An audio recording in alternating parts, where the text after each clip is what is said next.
Hi everyone. I have a special guest here today.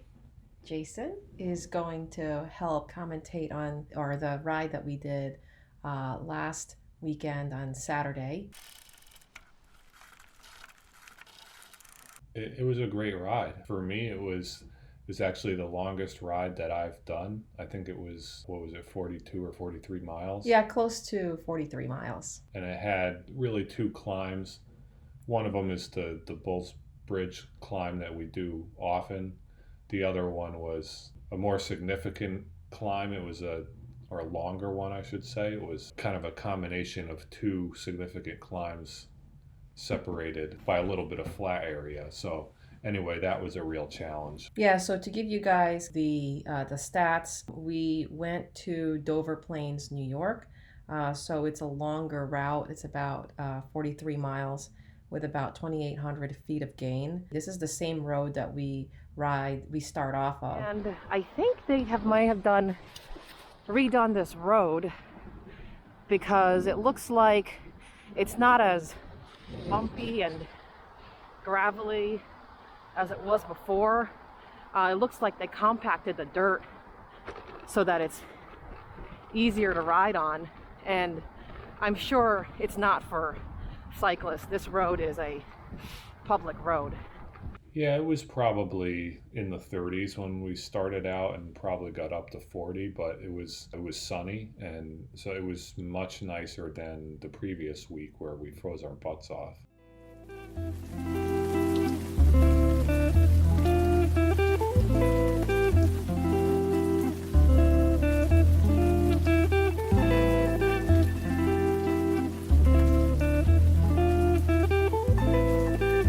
So I believe this is heading into, I don't know if it's actually in Dover Plains yet here, but it's on the way to Dover Plains. This is after we get past Bulls Bridge.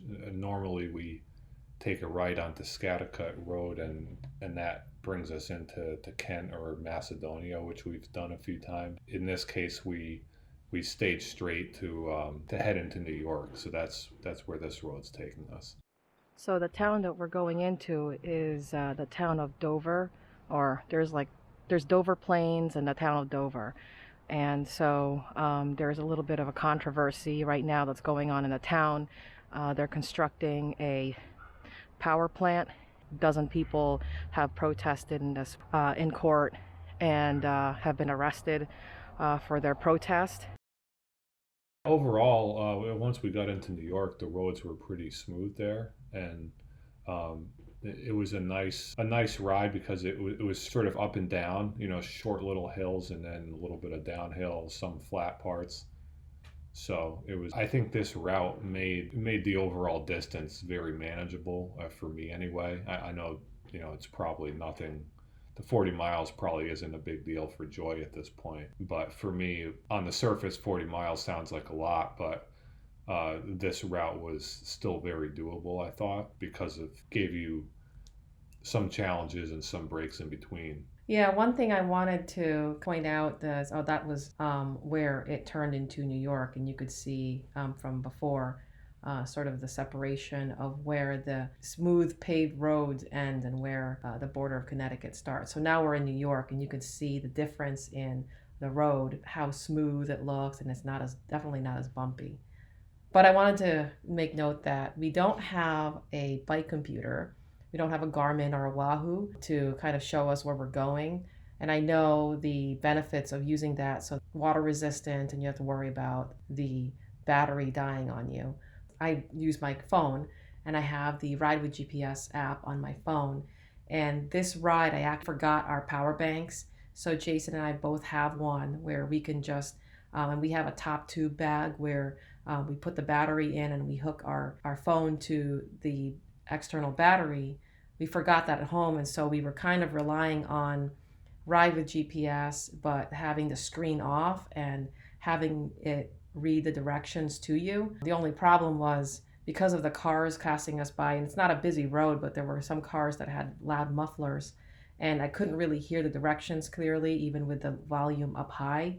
And so we actually got lost a little bit into this ride, but not too bad. We knew we were going the wrong way.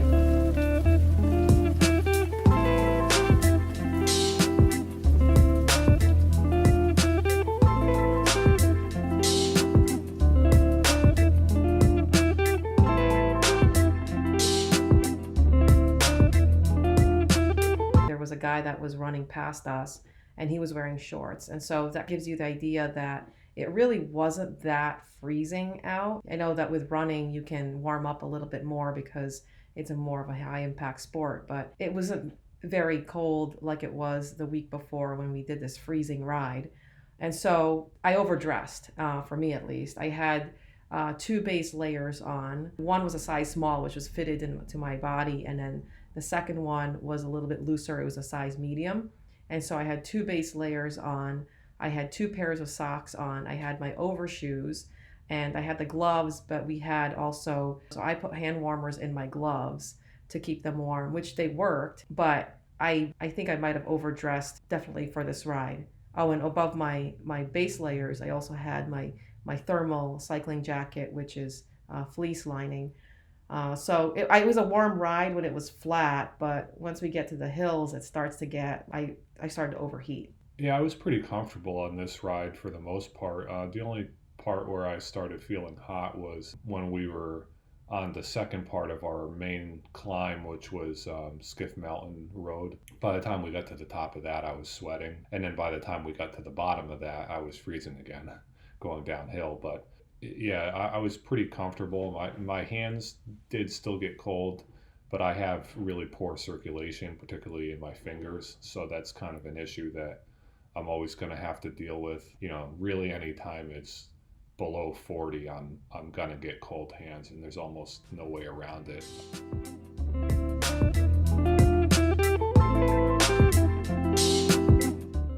So for fueling, I guess we can talk about that since it's your first time doing this longer ride. We watched this show on GCN, and they had a plant-based cyclist, and they had a recipe which was only 3 simple ingredients. It was dates, oats, and honey.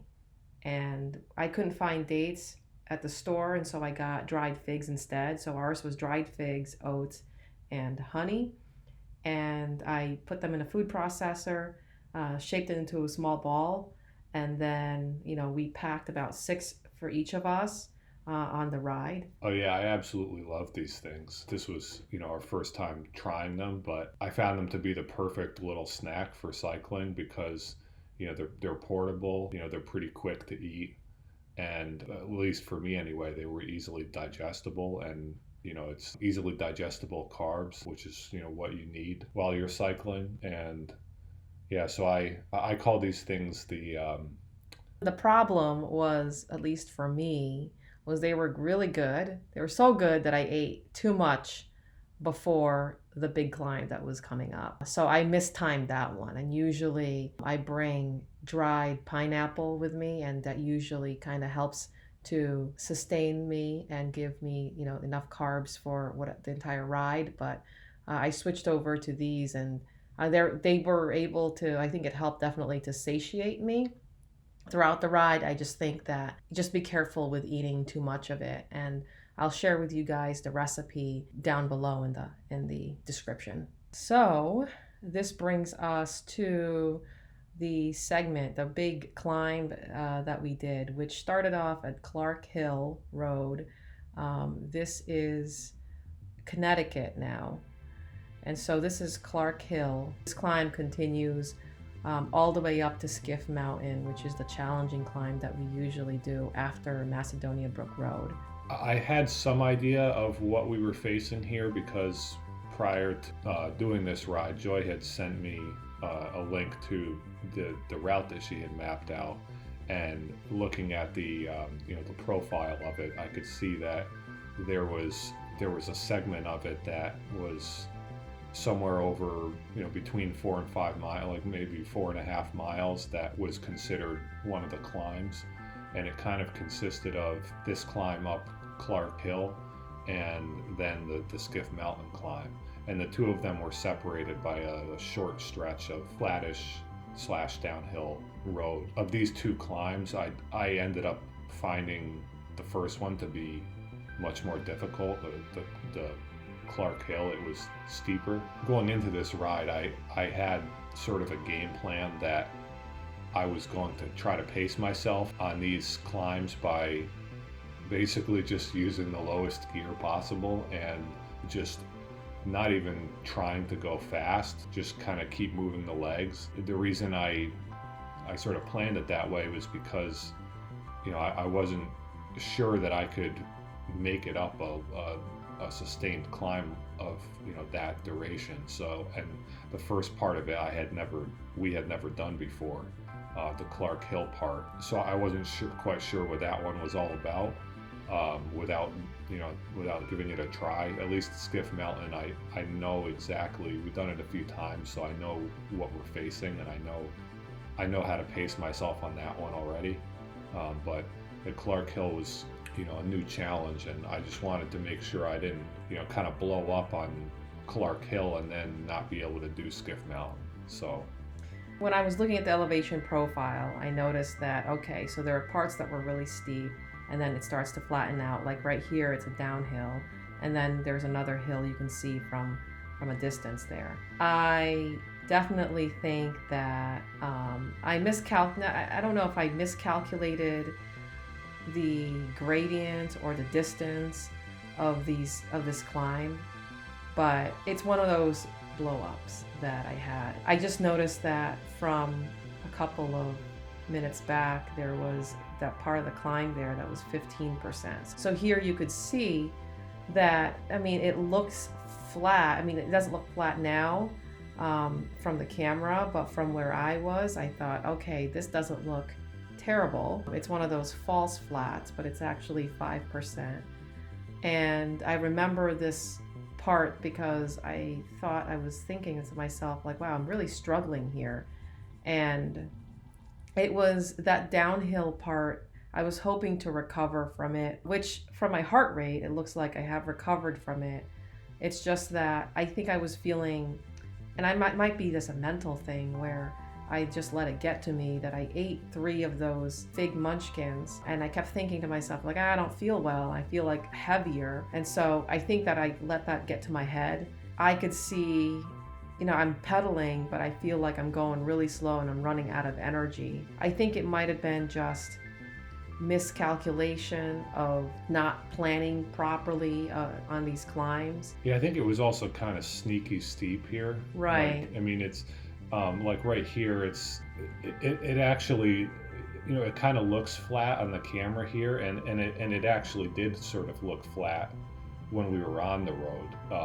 It's, as you can see, it's 7-8% incline. So you kind of get fooled into thinking it's flatter than it really is. Yeah, and I get very impatient when I see hills, and I think recently, since I've been doing well on my climbs, that I wanted to try to see how long I can pedal getting off the saddle. And I think it starts to steepen here, and then I see that there's a turn there.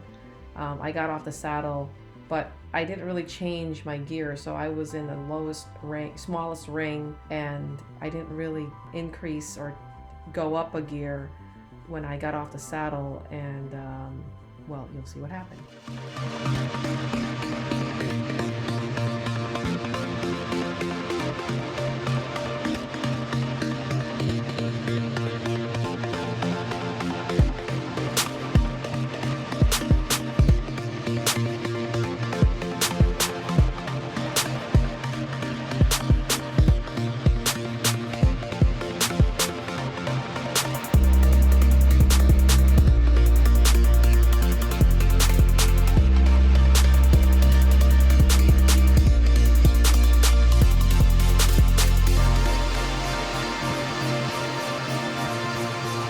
As it's going around the turn here, this eventually it gets, I'm not sure what it'll say as far as the grade on the screen here, but it really started to feel challenging. I really struggled going around this turn myself, and I saw Joy stop ahead of me, and I almost stopped myself at that point because you know, I had a I had a flood of lactic acid in my legs at that point, and I kind of was thinking, well, if Joy's stopping, I don't know if I'm going to be able to make it because she's a better climber than I am.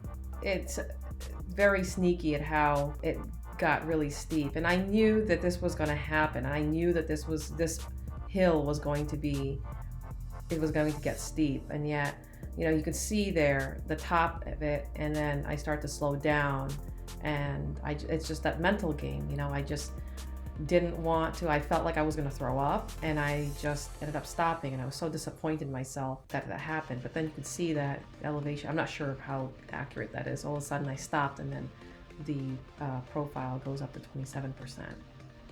Yeah, I mean, I wouldn't be surprised if it was in the 20% range at that point. It was feeling really tough. I mean, I ended up making it up, but I was in the grandpa gear, so I was just, you know, grandpa was just grinding it out, and fortunately he managed to get to the top. And another reason why I think Joy might have stopped is because I don't think she realized how close she was to the top at the time. Like, really, all she had to do, you could see where at that point in the video where she came to a stop, it kind of circled around to the left, and that was really it right there. I mean, and that last part, granted, was probably the most challenging. You know, I was in the grandpa gear, and I was probably going 2 miles an hour, like really just grinding. But once you made it around that last part of the turn there, it flattened out, and you got a little bit of a break. So, you know, if Joy had just hung in there for, you know, another 10 to 20 seconds, you know, she would have made it. But I don't think she knew that at the time. Yeah, no, I was saying to Jason that I lost sleep over that because I had to stop. It's one of those things that I really try to, or aspire to, always improve in these rides, especially the outdoor rides that we do, because we only go once a week. And so reflecting on it helps me to really think about managing my power output and not get too worked up, especially when I see the crest of the hill. I think it was one of those, like, I wanted a challenge and I wanted to try to see if I can make it, but in the end it was probably not a good idea. Or I'm not sure, I'm just making up excuses now, because it's either I ate too many of my fig munchkins and it hasn't really settled in my stomach, and I really felt like I was going to puke at that point, and or I mismanaged my power output when I going up that hill. Yeah, and just one last comment on the fact that I ended up making it up that hill. I attribute it to 100% to Joy cheering me on at the end. After she had stopped and she saw that I was still going, she was cheering me on the whole way, you know, saying, you know, keep going, you know, you'll get it. And somehow I just kept the legs moving, and that I was trying to keep the legs moving, and somehow they kept moving. I can't really explain how I made it. I think it was just willpower from hearing Joy cheer me on, and it just made me want to keep going.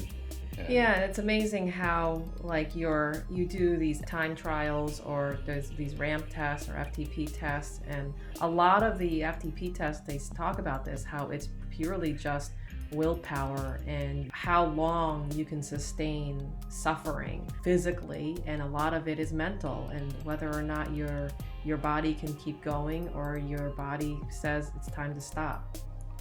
Oh yeah, I mean the whole suffering part is a lot more mental than physical, because that's what makes you think that you're suffering, is your brain, and you know, for good reason sometimes. I mean, because your body's taking a beating sometimes when you're in pain. But yeah, being able to overcome that feeling of, you know, pain or suffering is, you know, it's more mental than physical. Usually your body is capable of more than you think it is. It's, you know, I think usually your body is, unless you're injured, is limited more by your confidence in being able to do something than you know, the actual physical ability to do it. At least that's been I think our experience. Yeah, definitely. I completely agree with that. So I think right here we're on that sort of short stretch of flattish road that's in between the two climbs. So I think we're approaching, like pretty soon we're going to be approaching Skiff Mountain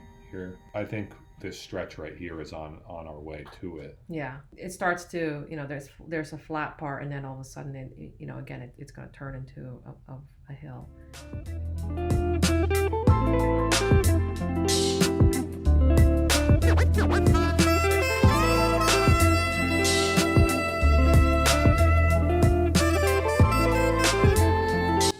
Yeah, just since we're, like I said, I think we're approaching the second part of the climb here, which is the Skiff Mountain climb that we've done before.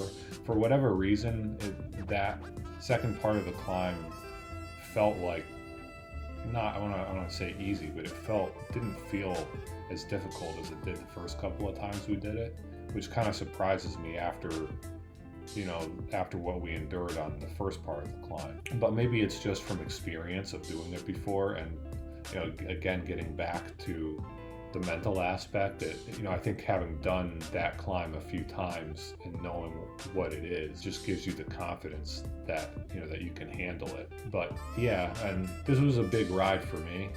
It was, like I said, it was the longest one that I've done.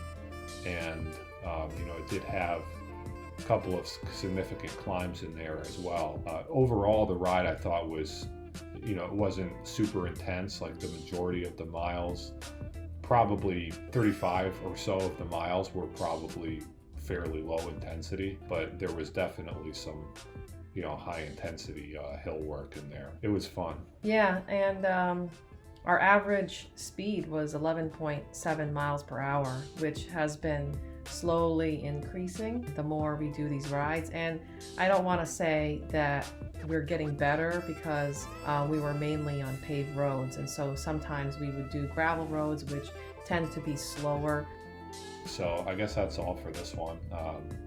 Thanks for inviting me in here into the studio, the laboratory for some commentating. I enjoyed it. And yeah, also we have plans to do Zwift rides, and we'll show you guys our ultimate Zwift setup, and also our next few rides will be, hopefully if we try it, we're going to be riding not from New Milford but from Ridgefield, and going down hopefully to Darien, or on the other side of town in Reading. Thanks again for watching, everyone. Please like and subscribe. Bye-bye.